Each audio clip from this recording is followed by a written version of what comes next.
Welcome to the inaugural episode of the XyCast, the Xylot Themes podcast. I'm Rich, and I have here Brian and Eddie. Say hi, guys.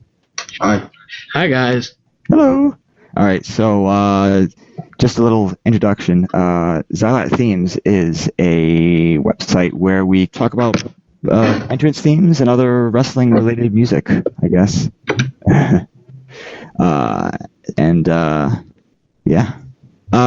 So you guys want to talk about Raw that happened this past Monday night? Or do you want to just talk about general wrestling stuff? General first. I meant to pull up a wrestling news site, but I can't think of any offhand. Let me see what I can find. I just want to talk about stuff. I don't believe in any of those dirt sheets, though. Dirt sheets? Because they said TNA would go out in December. Oh. They had no TV deal in 2015, and Brian believed it. Well, they're still around, but I don't think it'll be much longer. Oh, okay. The whole thing about them not paying the talents or paying the talent late, that's not good. It really sounds like... WCW like that? What? Wasn't WCW like that for many years? And WCW shut down. ECW was also like that too. They weren't getting paid. And they also died. So that's not good. Trying to make it bad for me now. So, who's excited for Tough Enough? Me. I'm very excited.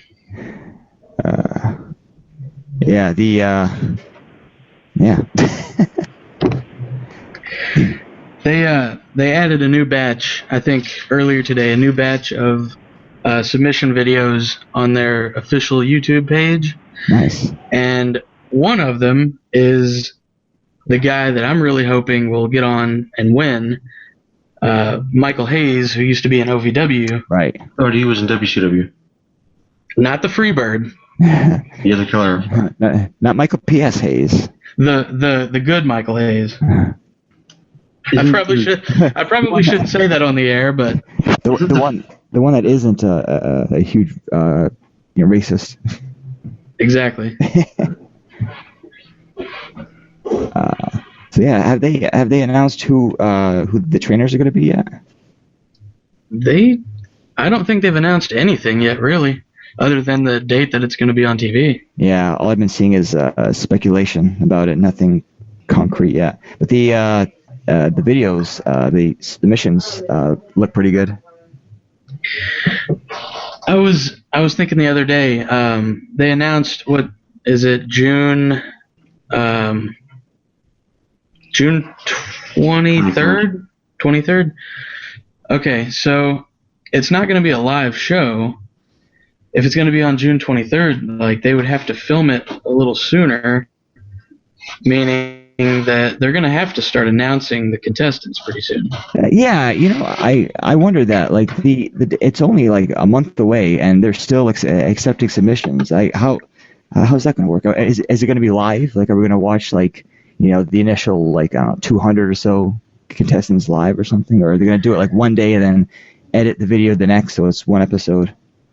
I don't think it would work if it was live. Yeah, no, it wouldn't. Not even the first episode, because they have to whittle down the group from like a few hundred to like 13 or so. They announced like how many men and how many women. It was kind of weird to see, like, oh yeah, there's like 8 men and like 4 women. It's like, okay. Didn't they say like 5 men and 5 women or something? Nah, when Triple H announced it, it was very uneven. Like, it was like more than twice of the contestants were men. Yeah, it was a lot more men. Yeah, it's weird. I guess whatever. I guess technically there are more men than women in wrestling, so it can't be perfectly equal. But at least there are some there, Well, whichever women get picked to be on it, they're gonna have a better chance of winning, since there's gonna be one male and one female. That's true. Yeah. Not like Tough Enough 2, where they surprised us by having 2 men, and then the next one was 2 women. like even some of the contestants were kind of pissed about that. I remember because they were under the impression, I think, that it was going to be one man and one woman. The second time around, and then they like made up for having two men by having two women. On Tough Enough 3. Yeah, and we all know how that worked with Jackie Gata. Yeah. Sure enough, you're wrong. That monstrosity of a tag match. Oh, jeez. I've never watched the tag match. Don't. I don't Trust know what me. it was. It was, I believe it was Trish and Bradshaw against Jackie and Chris Nowinski. Oh, yeah. And Jackie was missing every move she tried to do. She did a bulldog from the top rope and just completely missed Trish. Is it worse than Victory over 2011's Thing Jeff Hardy? It's... I don't think it gets any worse than this one. Oh. I have no idea how she ever got a contract. Yeah. Maybe some backstage stuff, if you know what I mean. Maybe. You know what's interesting is I read rumors before it started happening, but we're starting to see Lana kind of start to, or at least hint at spread, like going out on her own. And there were even rumors that she was going to be the new face of the WWE, at least for the women's division, which I support. I could go for that. Yeah, because the fans are really starting to take to her. Like they're starting to chant for her, and we're seeing that like hinting of a split from Rusev. Did you guys watch Raw? Yep. I saw parts. Yeah. I saw like bits and pieces. I saw the John Cena Sami Zayn match. That was cool. The crowd was chanting it was doing the Olay chant, and I didn't connect the dots. I was like, okay, they're chanting that for some reason, and then like Sami Zayn came out later, and I'm wondering like this happens all the time. Like, how do the live fans know what's going to happen when like I didn't know that Sami Zayn was going to come out, but apparently the live fans knew. How? The crowd will chant anything. Yeah, I just found it weird that they were chanting Olay twice during the show before Sami Zayn came out. I think he tweeted a picture from behind the curtain. Yeah. See, that's probably it. I don't really. I'm on Twitter. And I follow a lot of wrestlers, but I never log in. So I have no idea what's going on. But they're saying that Sami Zayn was injured during that match. I saw it like early on. I guess his shoulder was injured. It was when he threw his hands up at the beginning. It was what? It was when he threw his hands up at the beginning. Oh, jeez. So he technically injured himself, but I like to blame John Cena. You like to rely on the dirt sheets. I don't know where else to go. The worst part about this, though, is that he has a previous shoulder injury. And I don't know if this is going to turn out very well for him. I don't know. It would be nice to see him return to debut on the WWE roster. I don't know if this was like a one-time thing or if he's back, or if he's like there for good. Like, has he moved up to the WWE roster, or was this just like a tryout like Charlotte had? Sami Zayn had a match in the main event in November. Oh. Which is still technically the main roster, so. That's true, that's right, yeah. He had that tag match last year, too. He had like 3 matches last year. Naomi's heel turn, guys. Huh? Not buying into it. She turned heel. She turned into Jacqueline is what she did. Much more prettier version. Yeah, oh yeah, definitely. What I found weird is the Bella Twins were heels, and then they were feuding with each other, and then they became heels and then faces, and then I don't know what the hell's going on with them.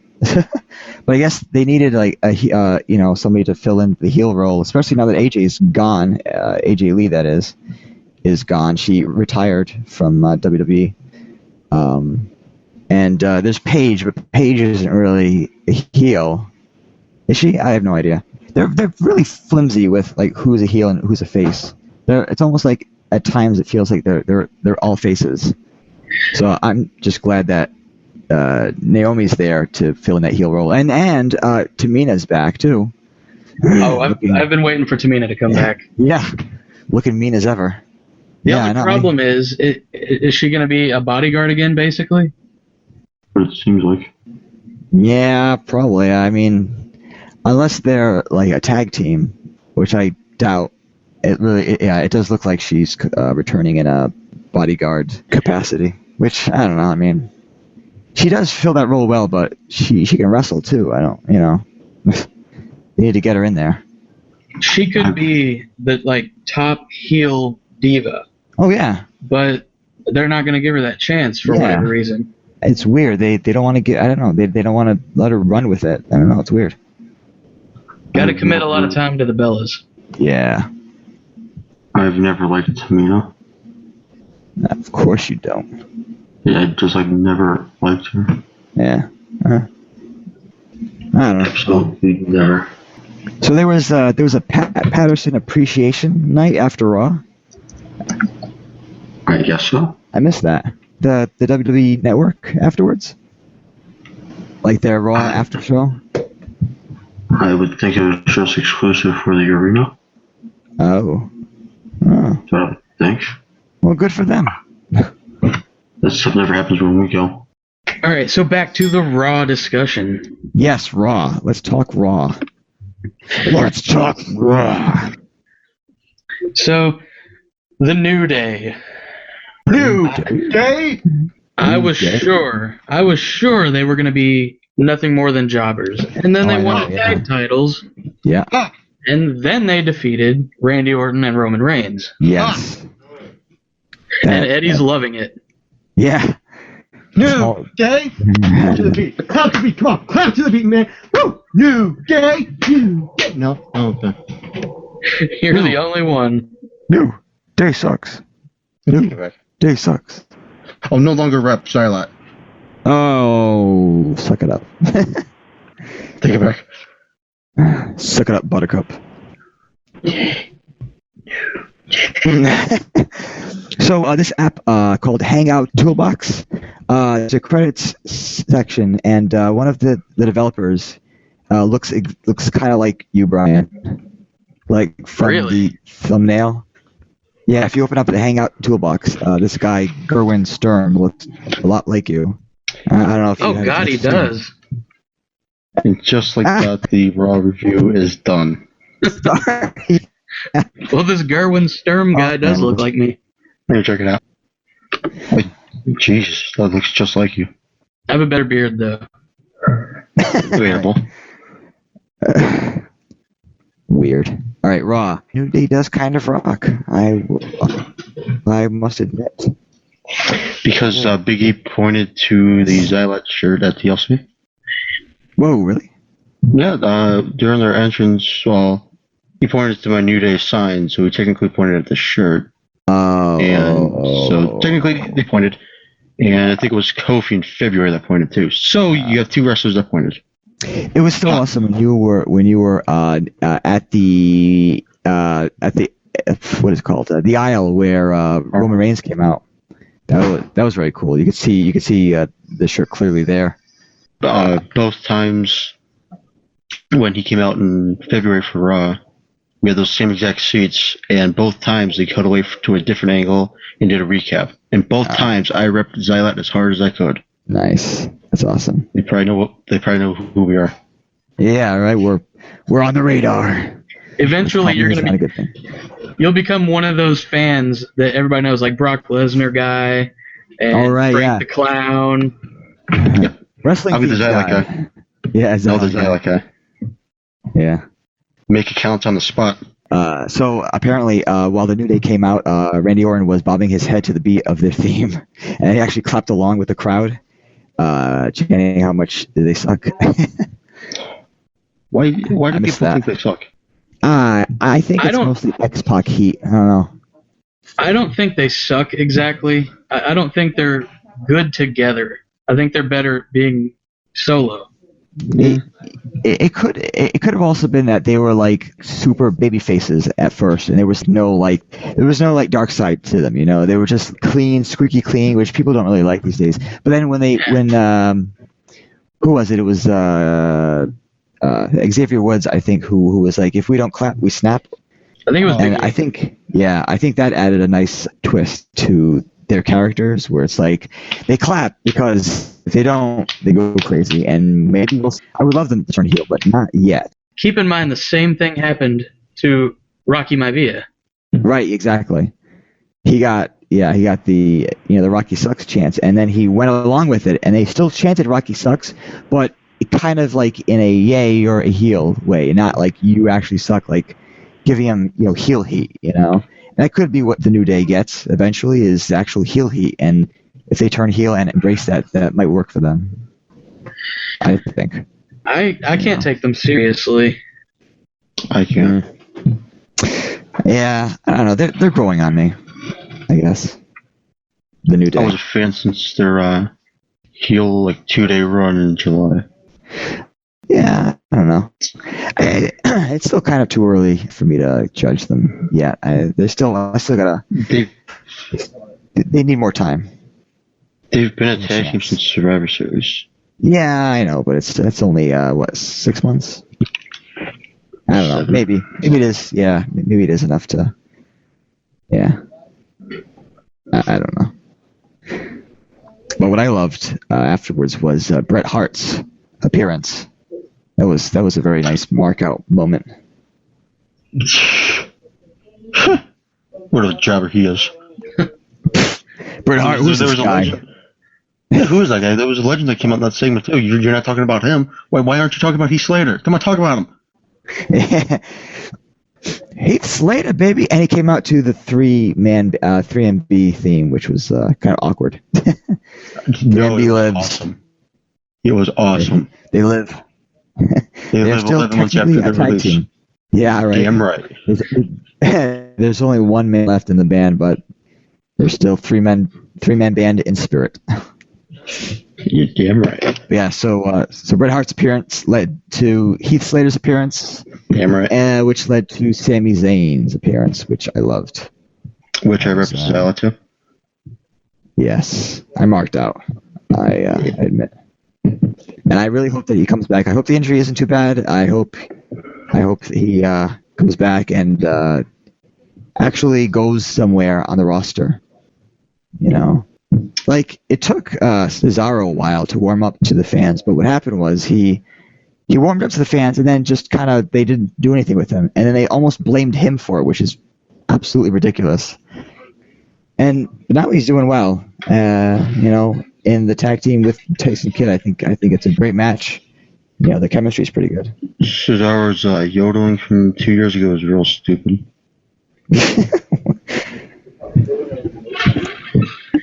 You know what also is stupid in 2015?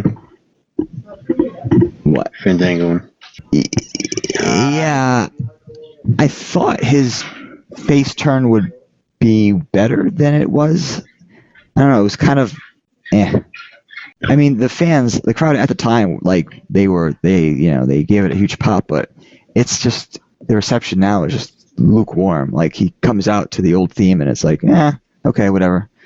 I felt bad because I saw him doing the hand pointing gestures, and I didn't see anybody in the crowd join in. There was very little reaction.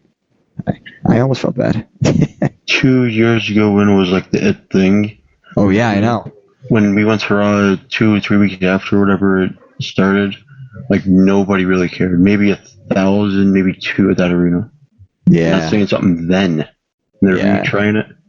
They're better off releasing him, and then he goes TNA or something. Yeah. He might be better. Or Global Force.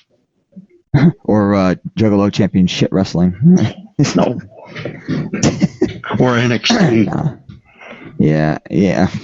Honestly, he might be better. It might be better off for him to hone his craft, as it were, in NXT. Maybe, I don't know.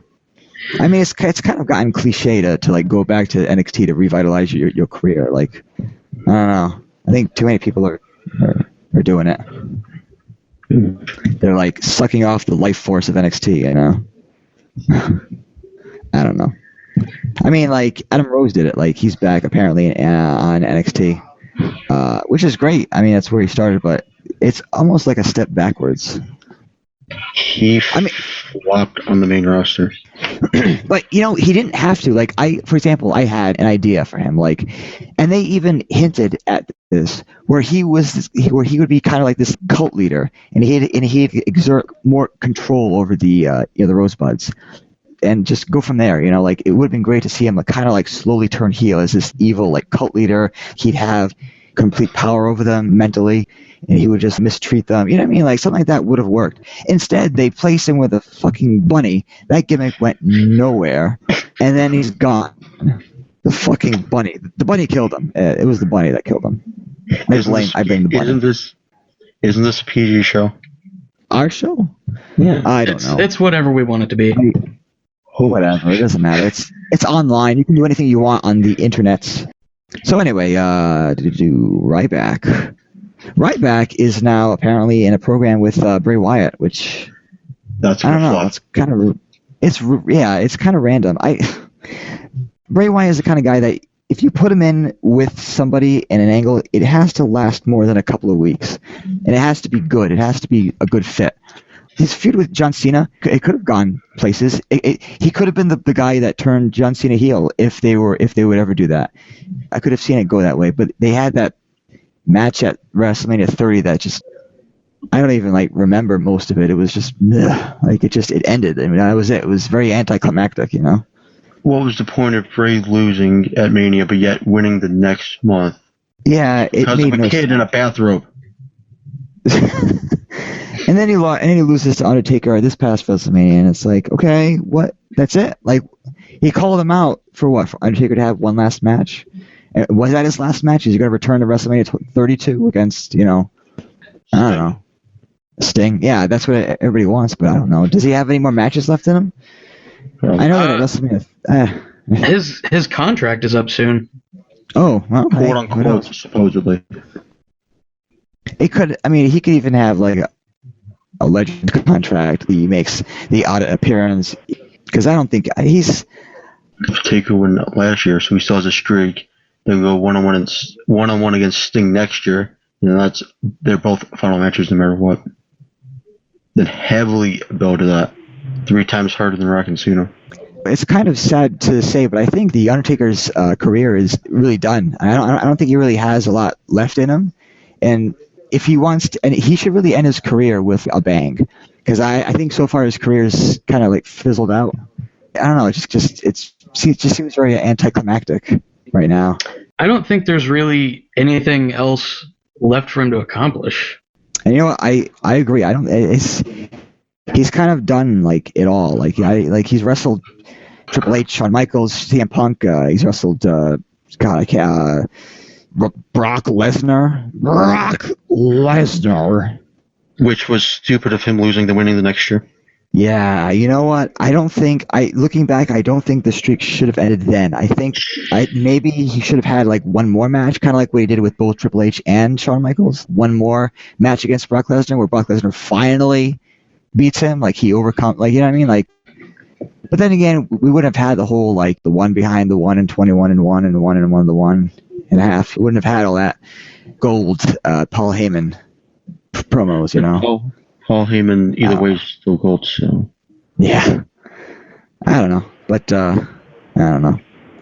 You know, Monday night we're talking about the Ascension.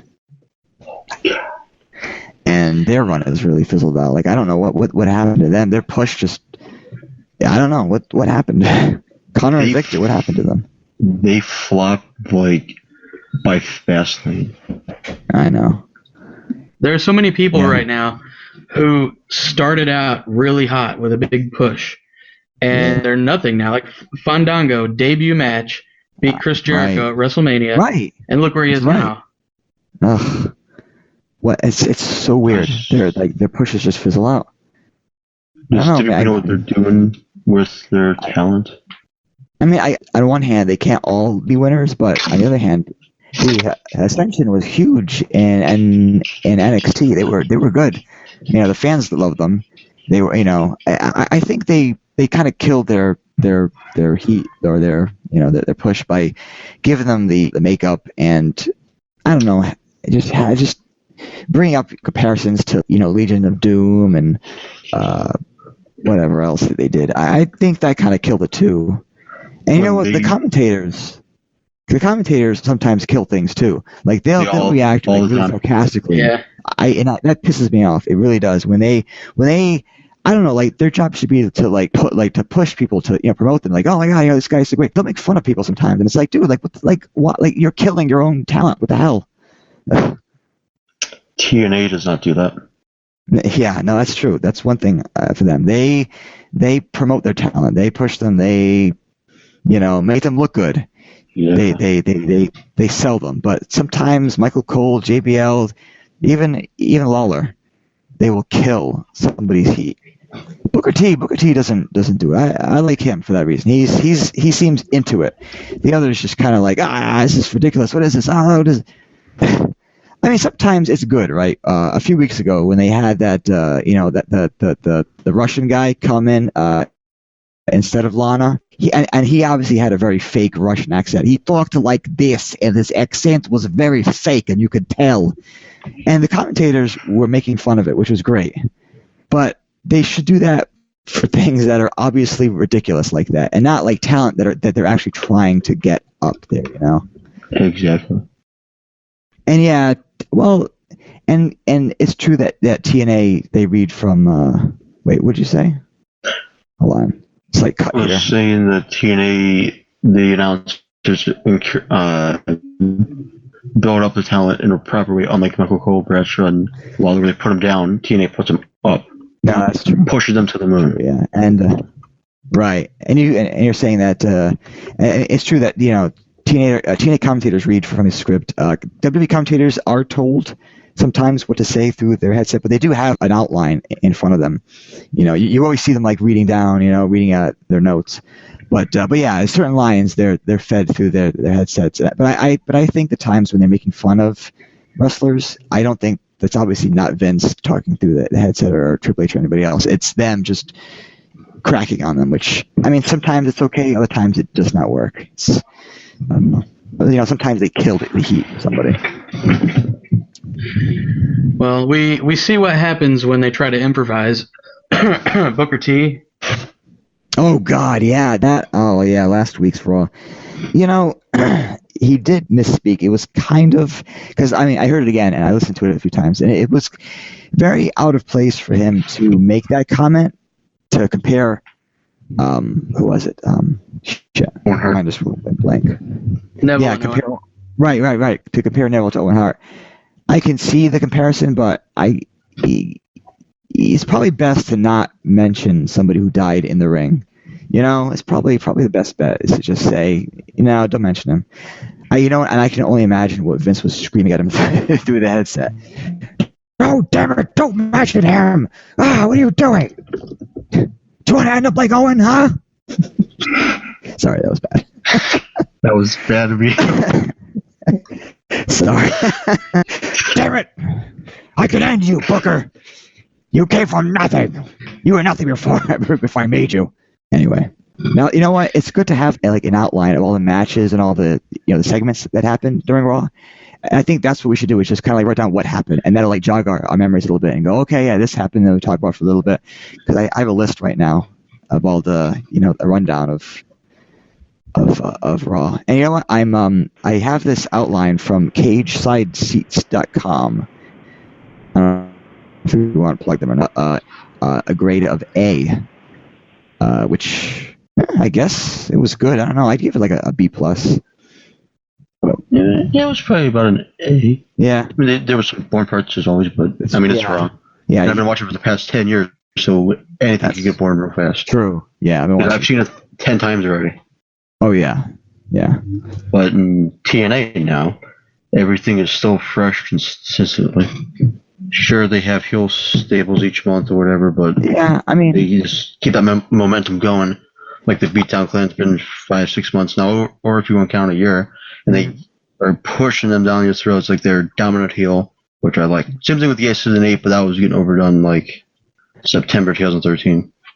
That's true. I mean, I watched. I'll watch TNA like once in a great while if I remember to. TNA is good. I want them to do better. I want them to do really well. I think it's interesting that Stone Cold had or will have. Did it happen yet? Having Dixie Carter on his podcast. Yeah, that was released Tuesday, I believe. Oh yeah, Tuesday. A couple hours ago at 6 or something, and I listened to it, and it's pretty good. Oh, and nice. I haven't even listened to it yet. Seth Rollins and Dean Ambrose. That match was really good. And the crowd was into it too. It was really good. I loved it. The match last night reminded me like the one in August they had. Just consistently straight. Yes, yeah. They have very good chemistry together. I would love them to have a feud like just them two. Like, even just like teasing the possibility of Dean Ambrose getting the WWE World Heavyweight Championship. It would be really, really interesting to watch. Really. And the really internet fun. and the internet would cream themselves. Yeah.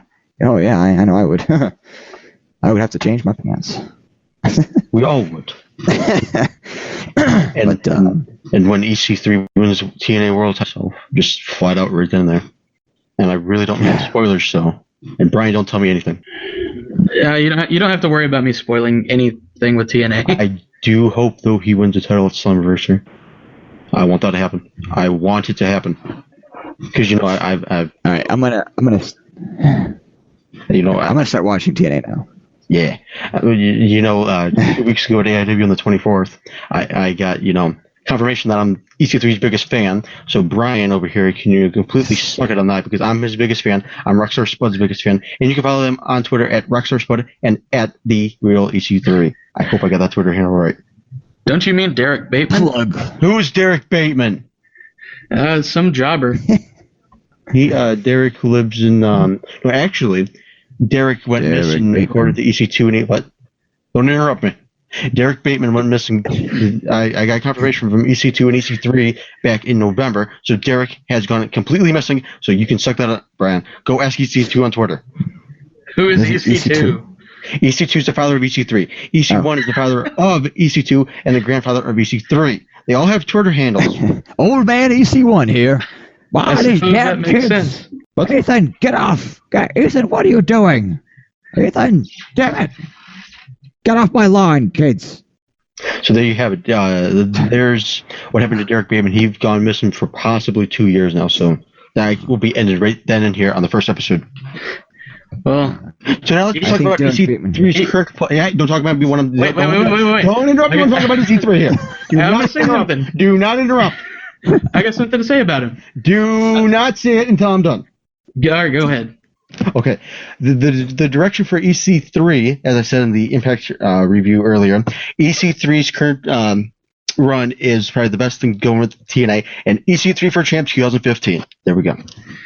I think EC1 and EC2 should have told EC3 to find a better company to work for. Hey, take that back. No, that's got to stay. Take it back. It's got to stay. No.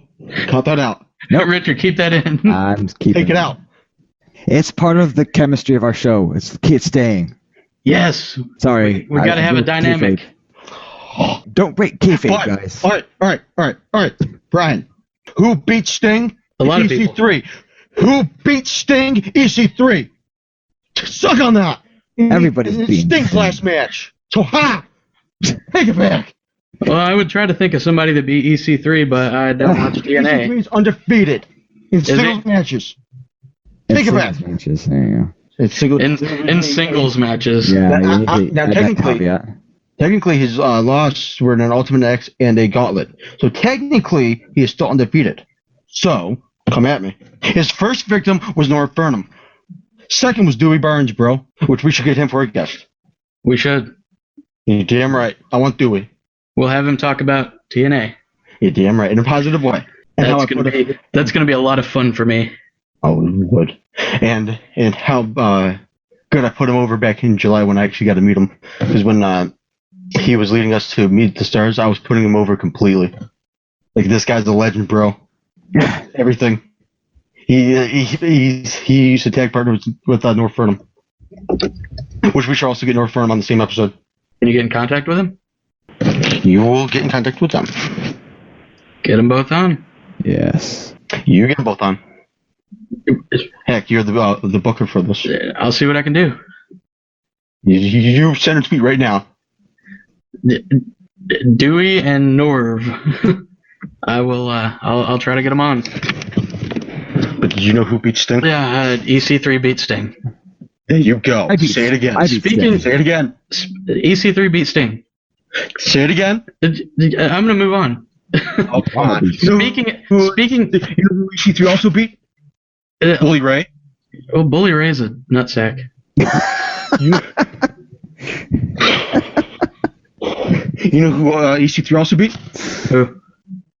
Sting. You know who EC3 also beat? Who? Sting. Okay, yeah, he beat Sting. There you go. You know who also beat? On. No. You know who he also beat in 2015? Jerry Borash. Come on at me. God, I wish I could play sound effects on this hangout. I'd play crickets chirping and somebody snoring. Come on. Oh. Insert crickets chirping here. Insert snoring here. Don't forget. I keep a notebook of the results, so I know who he beat. Fair enough. All right. We're still not done with the Raw recap. Shine going back.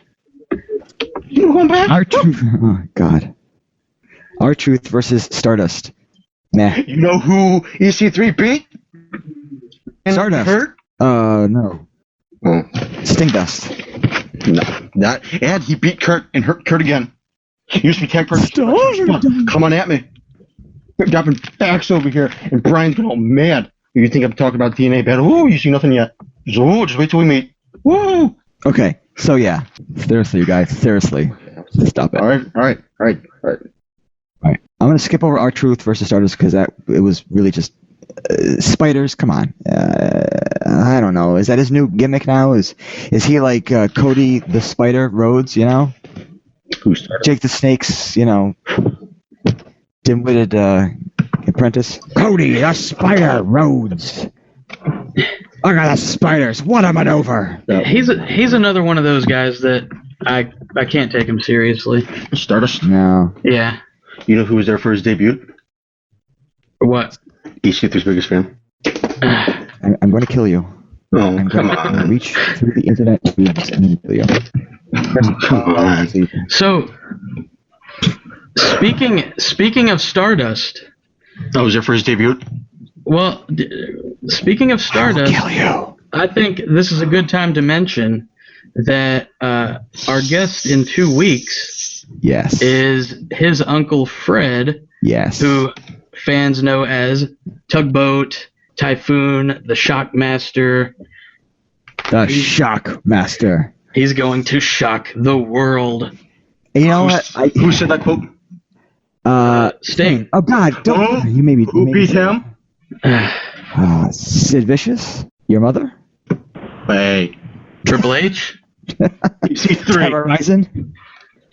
Terrorizing. Terrorizing. Did he beat Oh. You know who Terrorizing beat? EC3? Damn it! I'm gonna find EC3's history and just find stuff to talk about because I have no idea. I have no reference point to make fun of him. Which is sad because I really Do want to. not make fun of the Carter. I want to really bad. This is a warning to both of you.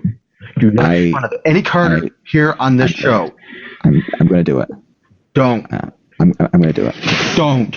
I don't. I will do it. Brian, stop laughing. I can't help it. This is amazing. I'm going on the Google right now as we speak. The Google. Well, ET3 match history. What does it show me? Oh, Pro Fight DP. Oh. All right, here we go. Let's see. Okay, singles. Tavita Fifita defeated Ethan Carter third by DQ. Never mind. It was a TNA one night only gut check, February 16th of this year. What else? Spoilers. What? Spoilers. It happened, didn't it? You told me results of an upcoming pay-per-view. February 16th. That was. They did a bunch of one night only tapings then. Well. That's true because they have to tape like 6 months in advance. So I really can't find anything. God damn it! He lost, but as a team, like he has never lost in a singles match. That's what I was going on about a couple minutes ago. He's undefeated in singles matches that aired on television. I will find it, and I will find the data that I'm looking for. I will find it. I will find it, and I will use it against you, and you will cry. I will make you cry. Okay. Right. All right. So last match. Well, actually, Naomi was supposed to fight one of the Bellas, I guess. I have no idea. There was a match that was supposed to happen, and then Naomi and Tamina blindsided them, attacked them. Match never happened, right? Or did it happen? I just love how we're like changing subjects in like seconds. I know. I'm getting all built up here, and it's like when I get all built up and all ready to release it, you guys just change subject. That is on purpose. Probably for a good reason. It's okay. It's okay, Eddie. It gets better, Eddie. Don't worry. Last match on Raw was King Barrett and Sheamus versus Neville and Dolph Ziggler. I am afraid that Dolph Ziggler is starting to fizzle out. Like, I don't want him to, and it seems like he's starting to. Like, he's starting to go nowhere. Like, he hasn't yet, but they need to like do something with him fast. You know who met Dolph Ziggler? If you say what I think I'm going to say, I'm going to hear you. Okay. You then? EK3. EK3? Oh, is it you? EK3. You thought I was about to say EC3. Oh, who owned? I like Wade Barrett as King of the Ring. I think it's a good fit. He wore that robe on like his like left shoulder, and he had like his hands were so full that he had the mic in his boot, like he couldn't even like hold it all. And just to correct you, the last match in Raw was Randy Orton versus Roman Reigns. I don't care. Yeah, I didn't even pay attention to that. We're improvising. I don't care. So that's the Raw recap. The Rollins Ambrose match like made it. Like that was the best match by far. I think it was a solid match. The only thing I'm probably going to remember from this Raw is obviously Sami Zayn. He's going to come out to the 3MP theme. You know, with the mark. And New Day defeating Randy Orton. Yes, I agree. That was quite awesome. And you know who wishes they could have been in a match like that? EC3. EC3. He can only dream of it.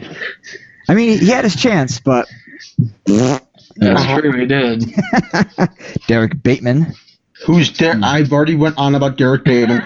Do not make me go on him again. Oh, whatever. He's dead, I guess. You know who he also beat? Curryman and Earl Hebner. There. Fucking Earl Hebner.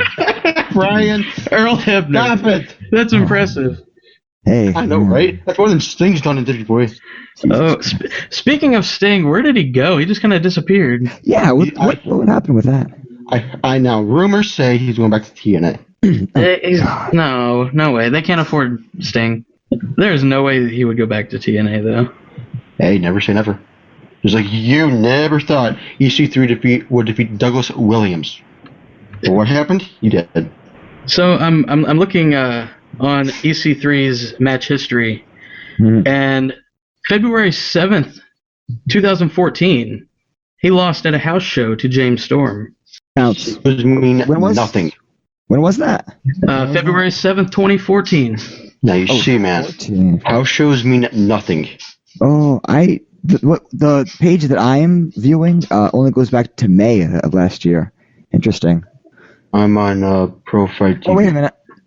Yeah, that's where I am. Oh, I got it. God, the pagination, like how they divide their pages, is shitty as hell. I did not even see that if you want to go to the next page, it's in tiny print at the top of the table. That's really bad. I thought like what I was viewing was it. No wonder I couldn't see it. So that their site needs a good working. Hey, just shoot him an email. EC3 was born March 18th. Never mind. I was born May 18th, 1982. He was born March 18th, 1983. Interesting. Doesn't really matter, but whatever. You're old. Whatever. I am old. I'm going to turn 33 this month. That's very sad. I'm an old fuck. I'm going to be 18 next month, so am I the youngest? Holy crap, yeah. Yep. Yeah. What am I doing with you kids? Oh, look at that. James Storm defeated him twice. Wow. It don't matter. By pinfall, no less. Now you see. It counts. We've already went over this. Don't make me go over it again. Hey, you know who beat EC3 twice? James Storm. You know who also? Beat James Storm 3 nights straight? Yeah, EC3 There you afterwards. go. You know who we also beat? Willow. Which the Willow character was good for like maybe a month, and then like June came along and was like still. Willow. Willow made about as much sense as Mr. America. Hulk Hogan there. And I did also hate how they kept on acknowledging it was Jeff Hardy. Yeah, it's like at least like WWE were like joking around with it, like, oh yeah, he's a completely different person. Oh, who is this? Hulk Hogan can't appear, but he can.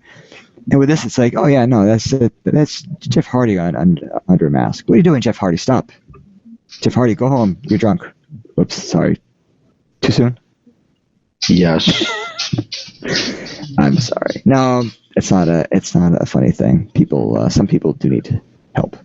Yeah, you gotta apologize. Man. I'm all for getting help. I shouldn't joke about that. People who do bad things. Yeah. So I formally apologize to the Jeff Hardy. I hope you're doing better. And well. And it doesn't help that he made this joke when he broke his leg last week. Ooh, I didn't know that. He broke it on the 29th. Wow. Which is going up Wednesday, which is the 6th, which will be a week after he broke his leg.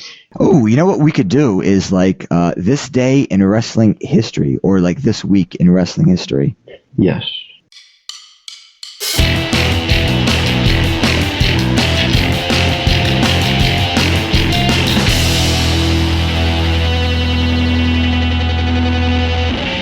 Xylot. So version 7 is still going. That's about it. Oh, I just realized if you go to WrestleZone.com, their logo, or actually my logo for version 7, look a lot like their logo, which was unintentional. So that's unfortunate. But yeah, Xylot Themes version 7. So I'm still working on the admin section, which will allow the administrators, the current admins, which are us and a few other people, to add companies, regions, wrestlers, and teams, and pay-per-views and whatnot to the new site. It's going to use a different database structure, so we got to re-add everything. I can look into importing stuff from the current site. That shouldn't be a problem. So I have the admin front end there. It doesn't do anything yet except show the current regions. I am building the API, which stands for Application Program Interface, and that is what will allow the front part of the website, the part that you see, the menus, the options, the buttons. It will connect that to the back end database. So it'll allow us to add regions, edit regions, delete regions, and organizations and wrestlers and stuff. So I'm building the API, which should not take too long. I'm reading a tutorial on the best way to do that, the most efficient way. So once I blast through that, should only take me about a week to finish the API, and then another week or two to finish the admin front end, which is the part that we will interact with. And then once that's finished, we can populate it, and then I'll work on the actual website itself, that members view, that will show, the listings and stuff. So it's a long process, but in the end, it's going to be good. I'm going to say So this weekend, I should have plenty of time to work on it. So I'm hoping that by the end of this coming weekend, I will have the API finished. And then from there, it's really easy because the admin front end will just send calls back and forth to and from the API. So it'll be good. And there's also the possibility of making the API public so that other people, if they want to integrate, information from our site into their site, kind of like for example, Weather Channel or something like that. They have a developer API. It's an interface that you can send messages back and forth and grab data and stuff. So maybe in the future, Xylot Themes will have that. So that's the status so far. I'm hoping by this time next week the API will be done, and I can probably show off what it does. I don't know. We'll see. But I'm already planning the structure and how it's going to be organized and what the calls will look like, and basically make things unified and structured. So that is it. V7 is in development. That's the official status. Yeah, for the people that didn't listen to all that, say it real shortly and smooth. Yeah. TLDR, it's coming. No, yeah, the API should only take another week. So you think we'll have themes back on the site by the end of the year? Yes, definitely. I know that I originally promised it by the end of last year, but my real job got much more busy. Various things in my personal life, various things happened, but I'm going to better plan everything so that I will have it done. I'm hoping to have it done before Survivor Series. Oh, no, SummerSlam, sorry. So by August, I'm hoping. By August 2nd, the day where it all went down? I guess. Yeah, we'll say August 2nd. I'm going to make sure to work hard on it. Yeah. Yes, it will be done.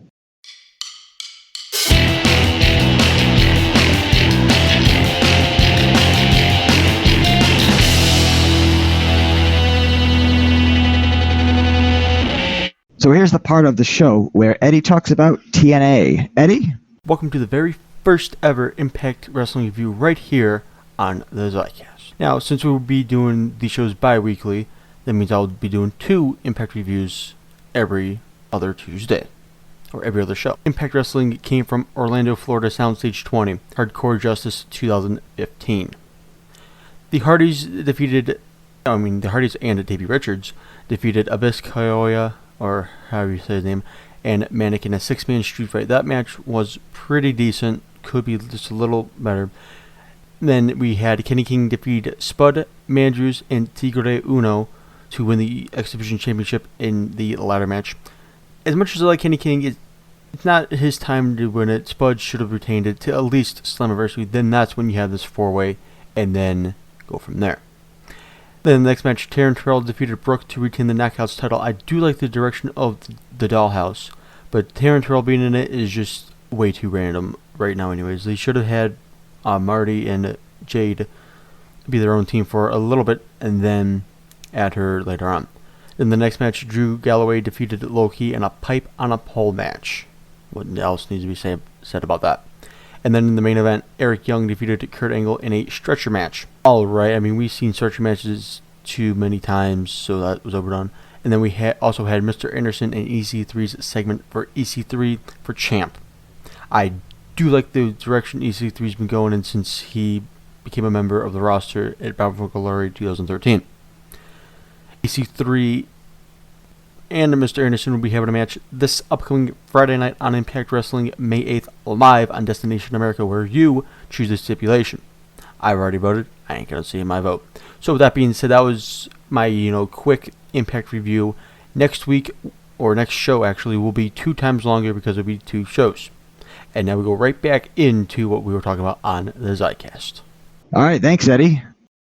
I actually installed Windows 10 Technical Preview on my laptop that I got, my new one, and it was crap, I think, because it was still rough. Like certain things didn't work, like the mouse wouldn't scroll, the webcam wasn't recognized, certain things just weren't working right.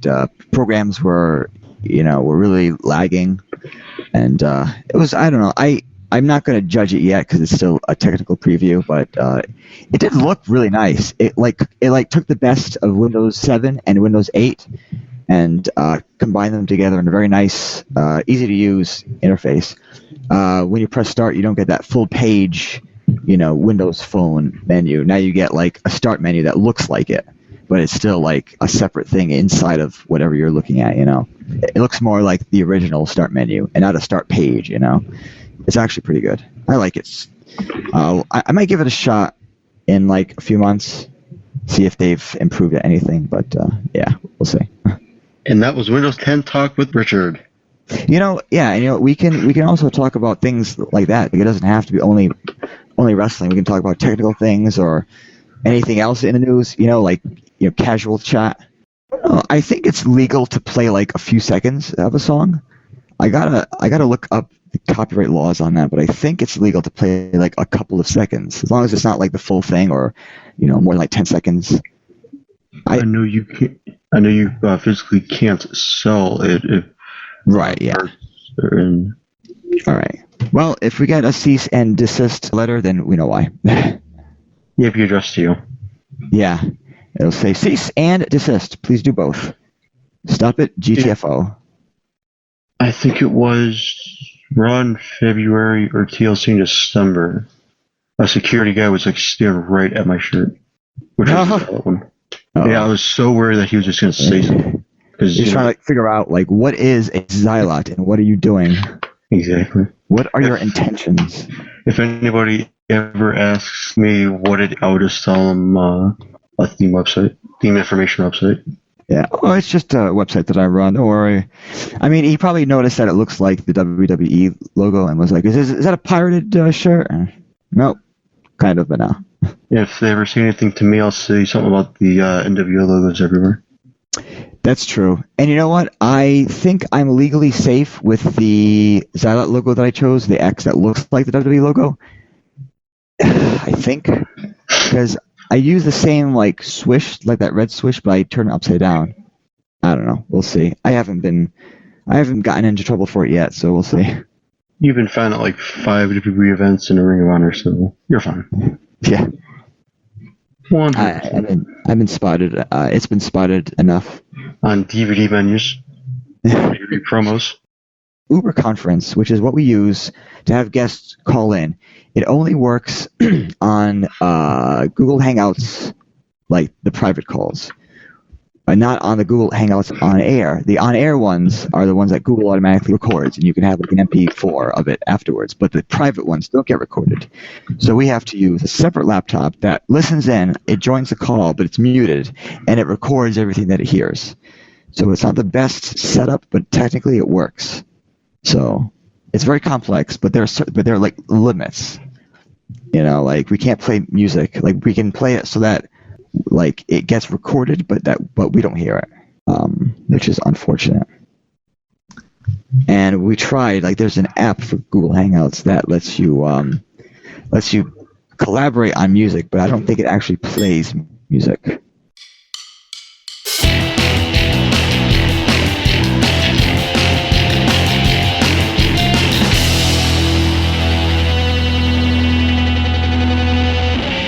For each episode, we will be doing a top 5 where each of us will talk about our top 5 favorite whatever, and whatever the topic may be for the week.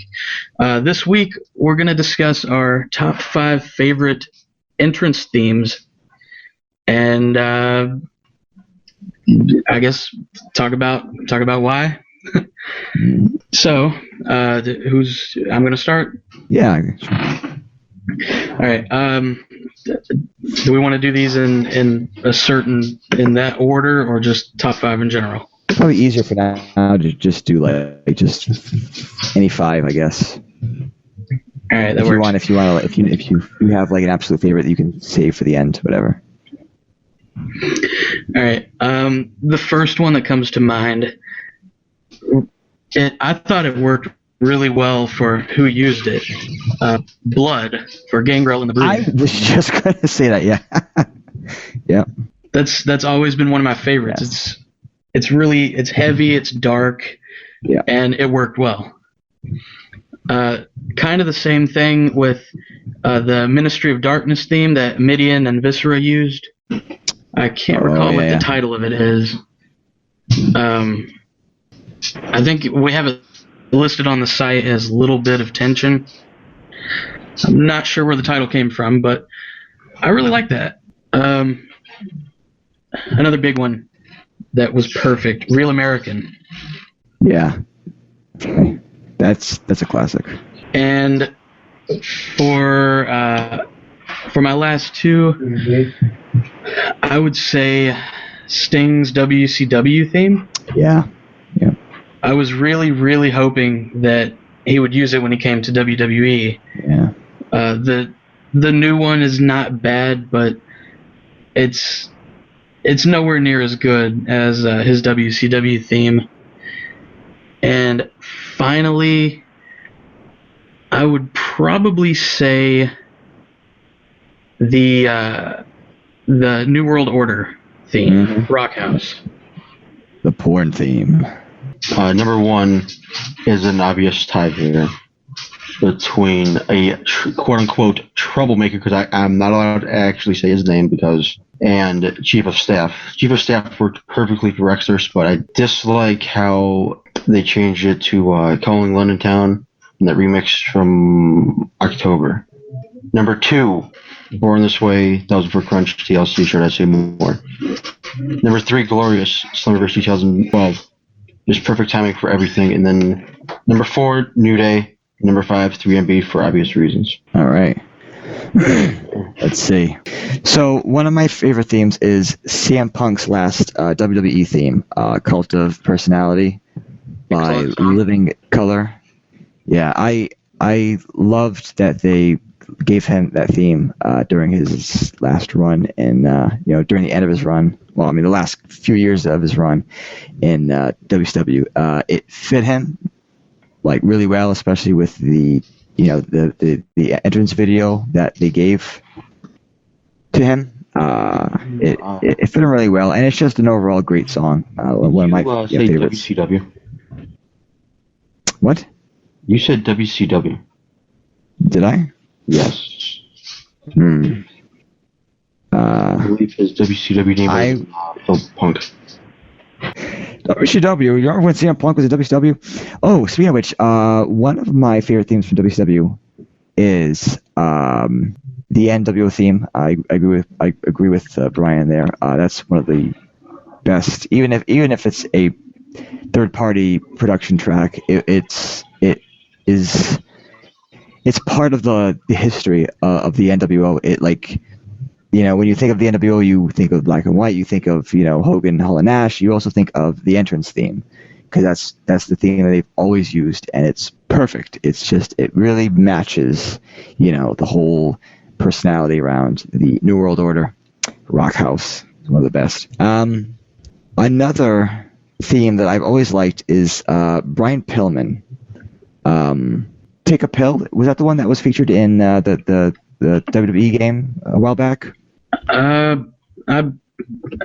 think so. I'm not sure. Where it's like Pillman.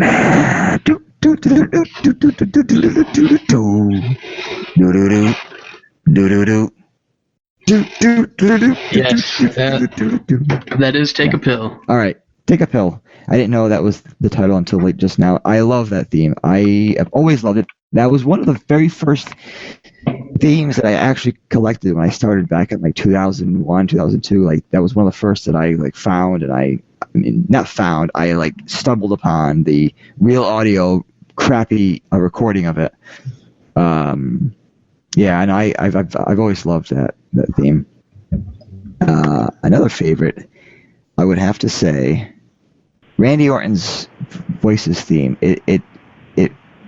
It's a good song, and it also, again, it fits him really well.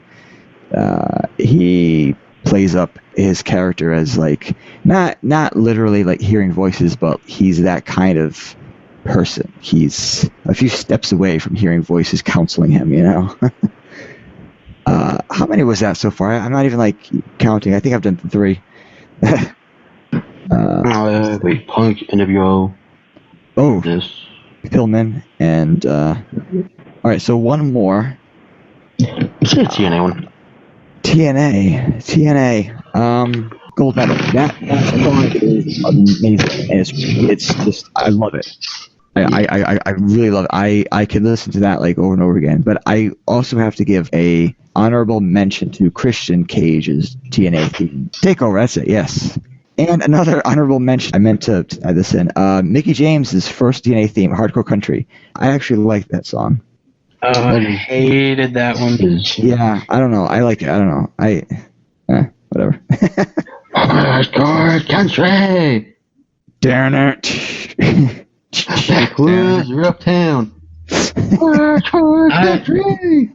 I think I would have liked it as an instrumental, but I don't really like her. Oh, yeah. No, she's not. She's not the best. Yeah, she's not the best. I mean, she's all right, but I liked. Is that the Surge that does the male vocals for that song, Surge. and like a bunch of other songs? Surge and Dale Doolin. All right, that is it for the XyCast episode 1. I have been Richard, and you guys. And I've been Eddie K, the TNA guy. Yeah, I did EK3. Starting officially next week, I'll be EK3. All right. And I have been Brian, the guy who hates TNA. And EC3. Take it back. EC3 sucks. I take it back. I can clap to that. You probably clap to that.